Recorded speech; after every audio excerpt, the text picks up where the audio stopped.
Where you from? I'm from Detroit, Michigan. Detroit, Michigan. That's USA. That's the USA, yeah. Nice. What up, though? What up, though? What up? Hey, anybody watching from Detroit? What up, though? What up? That's where if you hear me say "What up, though," Okay. that's what we say back home. Nice. In my country here, Nigeria, if you were to be like my skin color, nobody will know that you're not a female. Really? Yeah.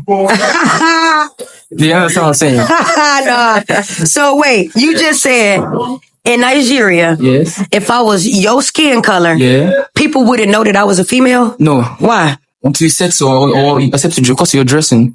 So you dress like what seems to be Masculine? like, yeah, you dress masculine. What seems to be like a guy. So, yeah, what have been people's perspective from where you're coming from?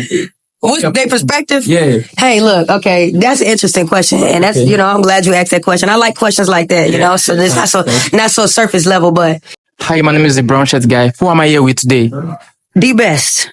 She the best. The best cuts. Is it Best barber boot camp. Okay. Where you from? I'm from Detroit, Michigan. Detroit, Michigan. That's USA. That's the USA, yeah. Nice. What up, though? What up, though? What up? Hey, anybody watching from Detroit? What up, though? What up? That's where if you hear me say "What up, though," Okay. that's what we say back home. Nice meeting you. Hey, nice meeting you. God bless you. There's a question I want to ask you particularly. Why Nigeria? You know what? I've always wanted to come to Nigeria since I was a child. Oh, wow. Yeah, so it's like I'm living in my dream. Okay. Yeah, so I woke up here and I had to ask myself dang, am I still dreaming? But I'm actually here. Wow. So this is something like a childhood dream of mine. Wow. Do you have any African blood?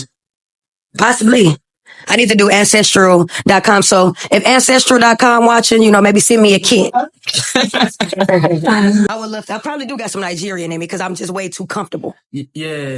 You're way too comfortable. Yeah. Way too comfortable. Yeah, that's what they say. Have you ever been broke before? Okay, so here. Okay, listen. Okay. What's broke?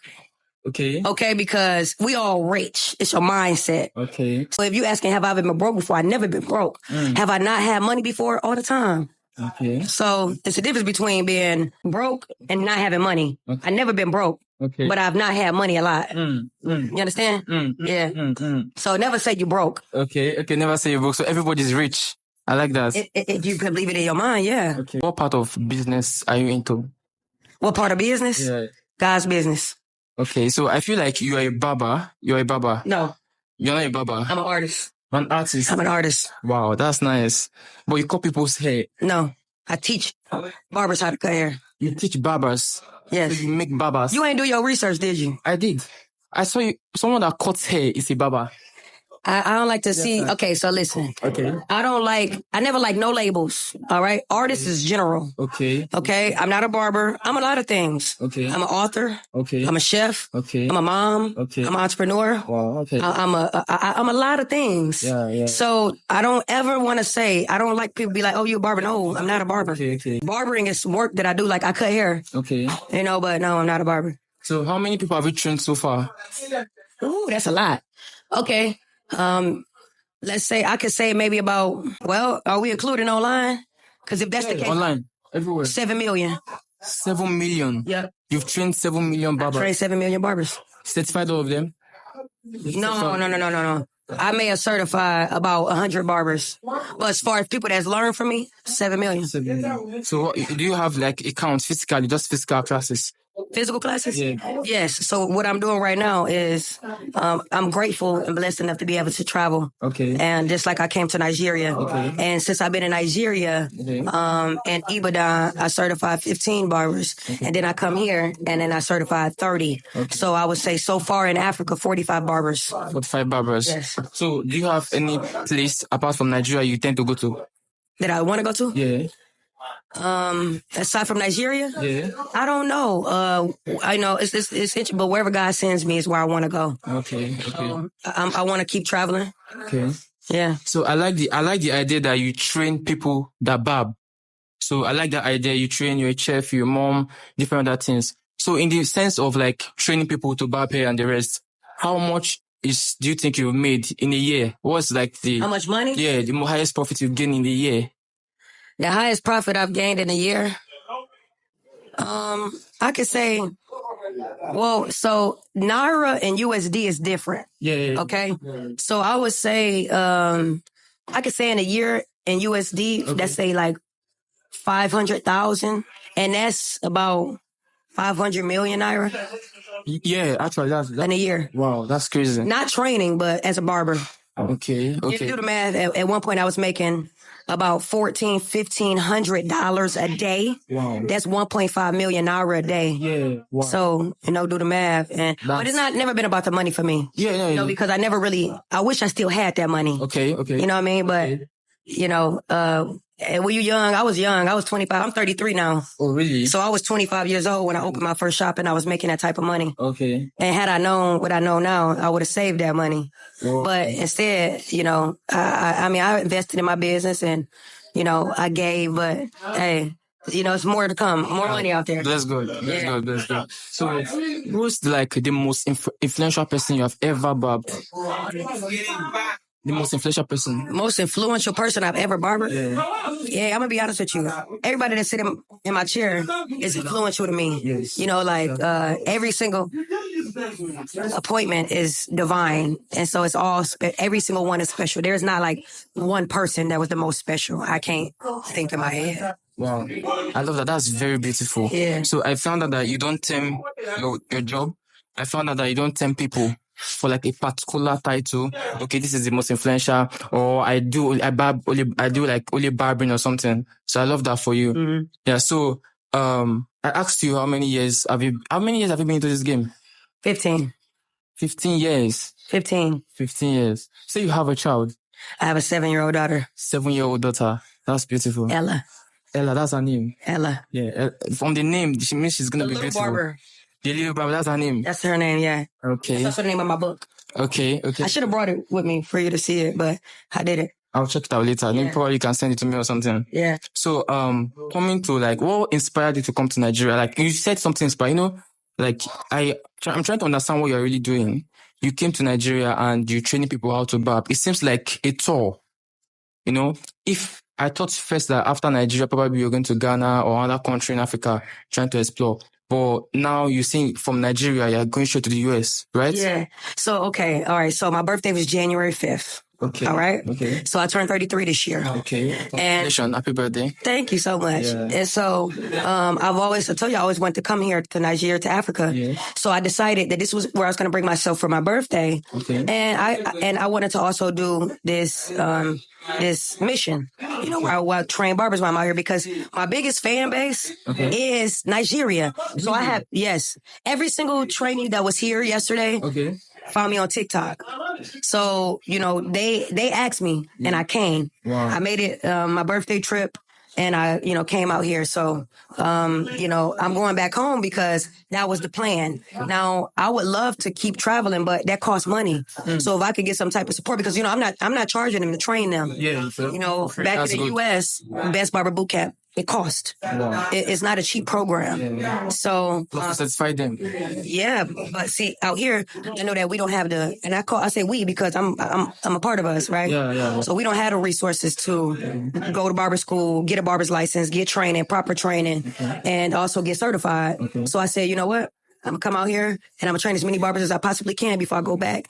And they want me to go here, go here, go here. And I would love to go everywhere. Yeah. But I need help to get there. Yeah, so I can't just go everywhere. Yeah. It costs money to do that. Yes, it does. We can get some support, then I could do more of this mission. That's actually very, very beautiful. So when you came to Nigeria, what was most shocking thing that you saw that was like, wow, is this how this country is? Most shocking thing is that the power goes out often. That's NEPA. NEPA takes the light. Yeah, I never experienced anything like that in my life. Wow. just being somewhere and then the lights go out. So that's shocking. I'm used to it by now. Okay, that's beautiful actually. What's that? The fact that the light goes off. Is it beautiful? Yeah, it is, because they don't have it anywhere. You say you've never seen it before. Yeah. So it's a mysterious something. Yeah, you never know when it's coming. Yeah, you never know when it's coming. So you just got to keep your devices charged Very up. prepared. Yeah. When you came to Nigeria, where was the first place you visited? The first place I visited. I had dinner with Bishop Francis Walioki, which is the president of the Pentecost in Nigeria. Oh, wow. So I've been blessed to meet with some very influential and important people in high places here. So that was like the first thing that I did was have dinner with the president of the Pentecost here. Wow. So was that in Lagos or where? That was in Ibadan. Ibadan. The first place I went was Ibadan. Okay. Where I trained those barbers. Okay. And also I went to, it's called Precious Cornerstone University. Okay. And I trained 100 of their students. Beautiful. So certified, I didn't really certify any students at the university. However, I did train 100 of them. Wow, beautiful. Yeah, and then I certified and trained 15 students that came from online. Yeah, so I've been working with a lot of people, and I've been here. Yeah, that's beautiful. Yeah, you have that kind of hard work. You dress smart, so it seems that you're ready to go anywhere. Wherever God sent me, not anywhere now. Okay. Wherever God sent you. Yeah. So, from the father, why did you choose Ibadan, not Lagos? Because whenever people come to Nigeria, they pick Lagos first. Well, no, I wanted to go to who really needed me most. Okay. And they needed me out there. I got a buddy, Posh, shout out to Posh Line, who opened up his barber shop for me to come and train those 15 barbers. And so that's how I ended up there. We met and we prayed every day up until my arrival here. And I stayed in Ibadan for the first 6 days where I taught at Precious Cornerstone University. That was out in Ibadan as well. Yeah, Ibadan, yeah. And then I came out to Lagos to Master Cut. Wow, that's beautiful. So, I like the fact that you put God in everything you're saying. So how has God been to you since your business, since you're more being a mom, being a chef, being a barber, being a barber trainer? What's God's part? What part has God played in your life? Every part.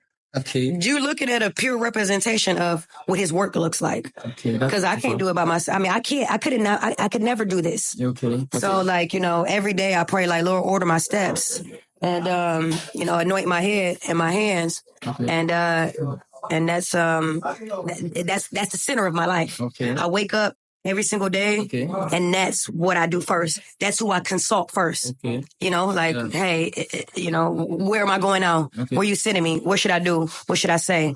And that's how I live. And I thank God for my daily bread. So it's just today. Okay. He has me sent me on a mission today. I'll fulfill the mission. Tomorrow it's time for another one. Wow, that's beautiful.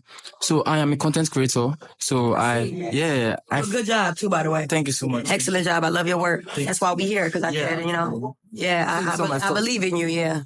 Thank you so much. I really appreciate that. Yeah, truly. So I am used to interviewing people that seem to be influential, interviewing people that have value. Everybody has value. So I like people's different perspective.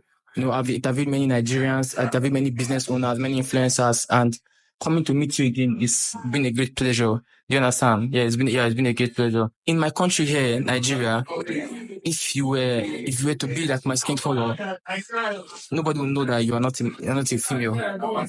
Really? Yeah. Do you understand what I'm saying? No. So wait, you just said in Nigeria, yes, if I was your skin color, people wouldn't know that I was a female? No. Why? Until you said so, or you perceive to because you're dressing. So you dress like what seems to be masculine? You dress masculine. What seems to be like a guy. So, what have been people's perspective from where you're coming from? What's their perspective? Yeah. Hey, look, okay, that's an interesting question. And that's, I'm glad you asked that question. I like questions like that, so it's not so surface level, but you said, how do I feel about that? Yeah. Like, what have you gotten from people? What have, people, sometimes when you go to some places, they be like, sorry, I wanted to give you this. So I didn't know. Okay, maybe, sir. Let's say you're about to go to the toilet, and let's say the person that ushers you says, go to the male toilet. And you're like, no. Hey, bro. That used to happen a lot back in the day when I was younger, when I looked more masculine. Okay. Because this is not the most masculine that I've ever looked. Oh, okay. I used to have locks, and I used to really look like a guy, in my opinion. Okay. But I don't get that much as I used to anymore. Okay. I think that the attention that I get, in my opinion, is that because I'm light-skinned or in what they will call here white. Okay. When I was in Ibadan, a lot of interesting things happen because of, my color, not because of how I dress, because actually people think that I'm pretty cool. Yeah, you are. So, it's not like what you dress like, but what your color. Okay. That's what I think. Okay. My color. Okay. When I was riding down the street, I heard somebody yell in the car, "White!" Nigerians. Hey, look, no, that was in Ibadan for real. And then, we got pulled over in traffic. My driver and my host in Ibadan. And they gave them a ticket because they put them out the car because they had a white person in the car. Oh, okay. Straight up. Oh, wow. So they gave them a hard time there. And they also, stopped us a lot and asked me, was I okay? Because they ain't know if this really black guy took me. Yeah. You know what I mean? So they thought you were kidnapped or something. Possibly. Yeah, so it was the police that stopped you. Wow, that's Nigeria. Yeah, and it ain't really how I look, Another thing that I get is they just stop the car and they be like, "Give me money." Okay. And I don't like that. Okay. Bro, like what? Like what? Yeah, that's true. I just looking at the people I'm with, like, what's happening? What's really happening? Why are they saying that? Yeah. You know what I mean? It's the difference between you needing something because I'm a giver. Okay. Truly needing it. Yeah. But like police to stop you, that's extortion. Exactly, that's extortion. Give me money. Because when they see your color, when they see a white person, they feel, okay, a white person. Me white. Okay. No, I'm trying to explain. Say light skin. Okay, light skin. When they see a light skin person, they're like, he has money. This is a millionaire. This is a billionaire. Do you understand what I'm saying? Yeah. So when they see you, they see richness. Do you understand? They feel they're seeing wealth. See what we need to the picture we need to paint in Africa to our people is that when you see yourself, you need to see richness. Yeah. So you shouldn't see somebody else and see an opportunity. You should see an opportunity within yourself. So that right there, I think that if we could change the perspective, it has a lot to do with self-esteem. Is that, we talked about that in camp yesterday, just taking care of ourselves better. Yeah. We can create, you are what you look like, perception is everything. Yes. So if you wake up every day and you put yourself together, you dress well, smell good, hopefully people can look at you and think that you're rich too. First, nobody can make you believe more, make you believe in yourself more than you believe in your own self. Okay. So my thing, you have to believe in yourself first. Wow. Like I can encourage you and inspire you all day right now and fill your cup up. Wow. And when you go home, that only lasts for so long. Yeah. You have to wake up every day and continue to encourage yourself again. Yeah. Affirmations. Yeah. Affirm to yourself who you are. I'm important. Talk to yourself. So, I talk to myself a lot. You ask my friends, man, I look at myself all the time in the mirror and I start talking to myself. Yeah, because sometimes you're the best. Man, I love you. Yeah. Like, man, you so special. Wow, look what you did today. Wow, look what you did today. Did you think, so that's beautiful to me. I tell myself things that I want to hear other people say to me. Yeah. If nobody says it to you, you got to say it to yourself. That's beautiful. So I like the perspective that you are giving, everybody. I mean, you're trying to say you are the best person that can tell yourself something. Yeah. Everybody might say this, everybody might say that, but you are the best person that can tell yourself what to do. I always pray that, like, Lord, help me see me how you see me. So that confidence, that's true confidence. Yeah, so no matter what somebody say to me, the devil is a liar. Yes. And it's the author of confusion. Yes. You understand? Yes. I'm not confused at who I am when I look at myself in the mirror. Yeah. I know who I am. Yeah. I know my purpose. I know God. So it's nothing that somebody could say. Yeah, I'm human with real emotions. So something can't hurt my feelings. Yeah, exactly. But at the end of the day, I know how to get over it. And, cause we human, even though it can't kill you, but if I pinch you hard enough, it'll hurt. Yeah, you must feel it. Yeah. That's beautiful. That's beautiful of you. So I am a content creator, as I said before. So what made me to start doing content is the fact that I like being an artist. So I used to draw. I used to paint, very when I was in school. And I still found out that I can act. Do you understand? I never knew I could act until we were in a school audition. So they told us to come out and I was the best performer. And I was like, wow, so I could act. Yeah. So I got that. So I started looking for something to express myself. And that was content creation. So I started doing YouTube. So I'm a YouTuber. I make vlogs on YouTube and the rest. So now what I'm trying to ask now is that what inspired you to be a barber? Trying something. I had moved to Florida and my barber, suggested that I should be a barber. So it's just like me encouraging somebody else that maybe you should try barber, and they try it and they find out that that's their gift. Simple as that for me. I tried it. It was not my plan. Okay. And it's like the easiest thing for me. So even though I did it for 15 years, and you got people doing it that done it for 20, 30 years. Master Cuts, who barbershop I'm at right now, he been barbering since I was 1 year old. So that's a long time. And you got to salute and appreciate somebody that could truly still be doing this and like going and thriving like that after so many years. I get bored easily. So after so many years for me, I want to do something else. My family, my mama tell you, every week I want to do something else. She be like, well, so what you want to do now? What you want to do this week, Nunu? Okay. I wanted to be everything. Okay. You know? I called Nunu. My family call me Nunu. Oh, that's beautiful. Yeah. So I you know, I guess that's my ADHD. I get bored quick. I want to do a lot of things in life. So, you know. That's beautiful. Yeah. So, shout out to Master Cut Salon. Hey, shout out to Master Cuts. You should see what he doing. It's beautiful. All the barbers that he empowering. I never was, you know, successful at having a shop and having this many barbers in my shop. Okay. I don't know if it's because, you know, I never had even 3 barbers in my shop. You know, my shop I've always been like solo. Okay. Most of the part, I've had my first shop. I had 2 chairs, and that's why I was so busy. You know, it's a nice, beautiful place, but everybody was come for me. Yeah. Nobody else to cut their hair, so I was overwhelmed. Wow. That's probably why I'm burnt out.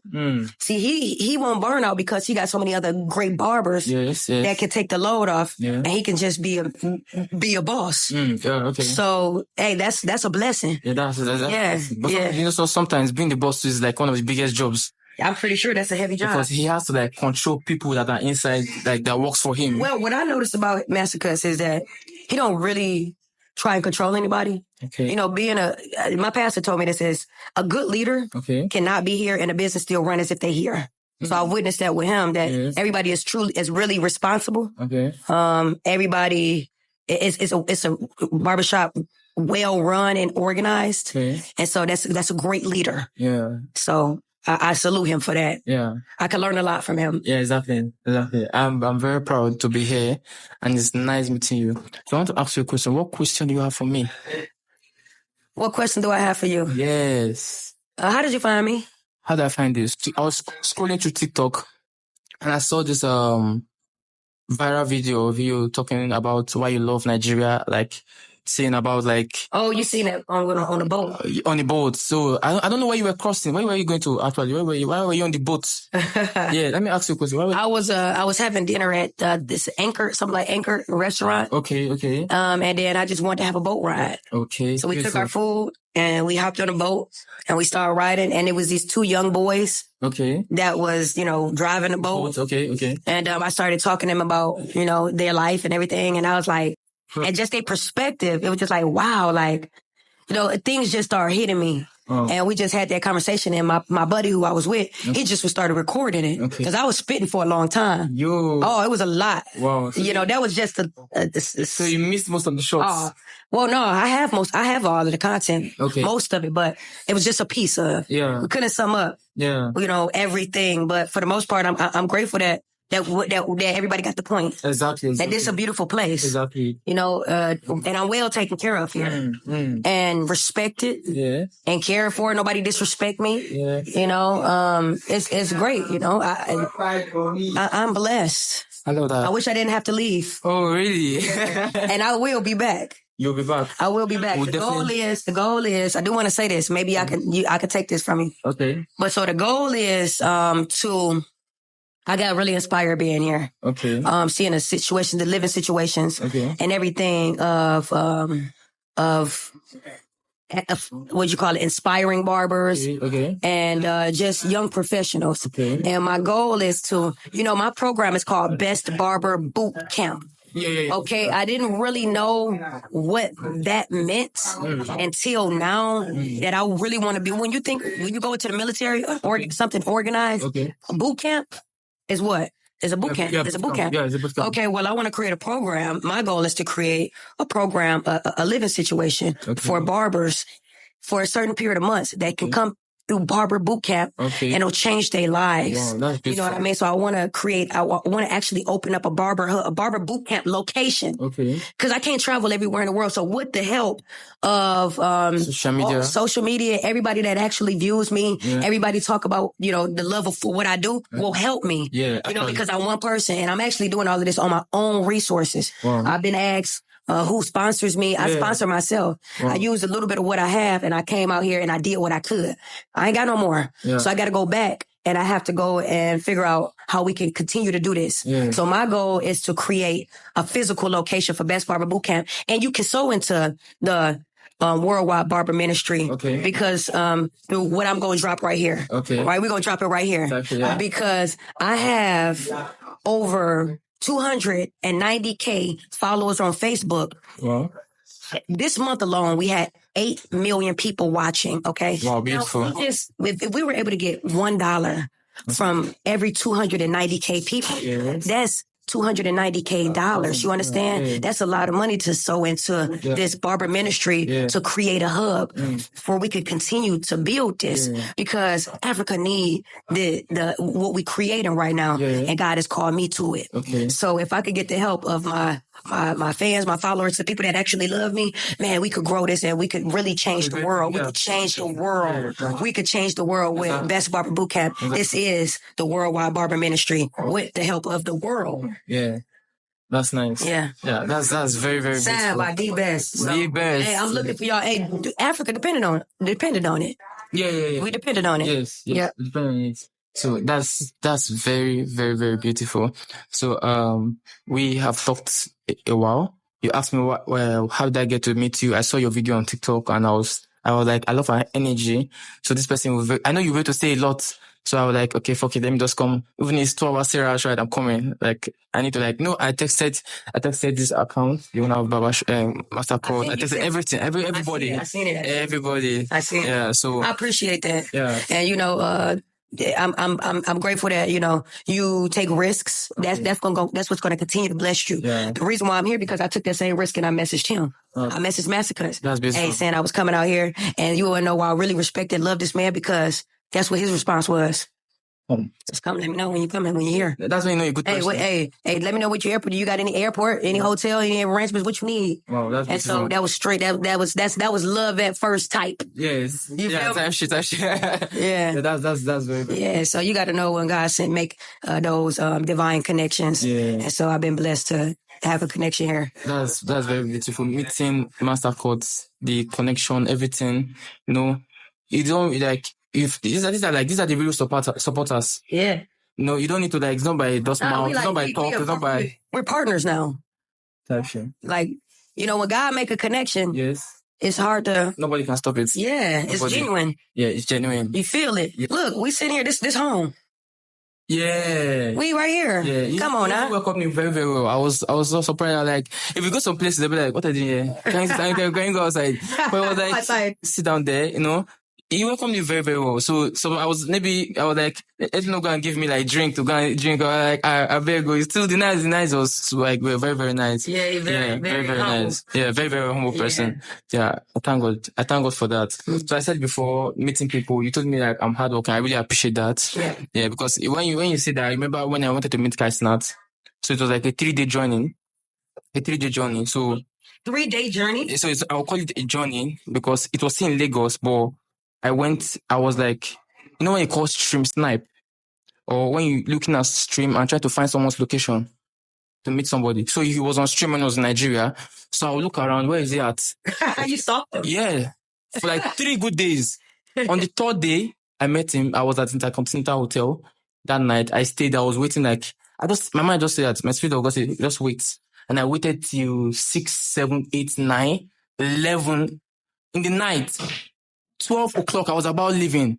Kai Snat came down from the staircase from the hotel. Only him, no security, nothing. And I was like, wow, this is God's appointment. So I made the interview. I was very happy and there. So, wow. Yeah. Wow. Yeah. Hey, this is your ministry. Yes. Exactly. And I truly appreciate you allowing me to share your platform to tell my story. And I truly believe that God gonna continue to order your steps like that. Amen. You know, because that says a lot about you. Yeah. Who you are as a person that You stalked this man for 3 days. Yeah. And it paid off. Yes, it paid off. So I'm proud of you. Yeah, thank you so much. Very proud. Nice meeting you. Meeting. The best. The best The best of the best. The best cut. The best cut. Do you know my name? You said the best cut. Do you know my name? Dan something. Denitra Best. Denitra Best. So when I was looking on Instagram, I could not see Denitra Best. Denitra Best. I was able to see like from Mastercard's page, I want to see the best. I was like, okay, I think this. The best comes from my name. Okay. Denitra Best is just my first initial and my last name. Yeah. The Best Cuts. So that's actually who I am. That's beautiful. What's your name? My name is the brown shirt guy. No, the brown shirt guy. Yeah, that's your name. But what's your name? What's my name? Okay, I like that. This is the first time someone's asking me what's my name. So my name is Simon Peter. Simon Peter. Yeah, Simon Peter. I got to tell you a story. Your name is not Simon Peter. What is your real name? Your African name? My African name. Okay. Onyinyechuku. Exactly. Okay, let me tell you a quick story real quickly, okay? And this is what I want Africans in Africa to know about their African names. Do you understand that Kunta Kinte was beat because he didn't want to be called Toby? When they kidnapped when they enslaved us and took us all over the world, they stole Kunta Kinte, put him on a slave ship, tied him up, and they wanted him to call himself Toby. Well, Toby was a slave name. Your slave name will be your American name that they gave you. Okay. Steve or whatever you just said is not your name. Okay. Kunta Kinte is rolling in his grave because you submitted to something other than what your mom called you. Okay. So Kunta Kinte fought and was beat for you to keep your name, but then you're going to want to call yourself Steve Peter? Nah, man. What is your name? So my parents, my name is Simon Peter. My parents gave me a Christian name. You know, in Africa, you have a Christian name, you have a local name. Do you understand? So you can see someone that has 6-9 names. So my name is Simon Peter, but I'm from Delta State in Nigeria. So from where I come from, Agbo, my name is Onyinyechuku, means God's gift. Onyinyechuku is your name? Yeah, Onyinyechuku. Onyinyechuku. Okay. Nice to meet you. Nice to meet you. Simon Peter is not around. Okay. All right, you ain't Simon Peter. Okay. Okay. All right, Africans, remember, Kunta Kinte fought for you to have and keep your name. So to be acceptable in America, you do not have to change your name to Simon Peter. Because Kunta Kinte did not want to be called Toby. Yeah. And this is how I'm signing out. Yeah. Nice to meet you. Love you. The best. The best. God bless you, man. God bless you too. God bless.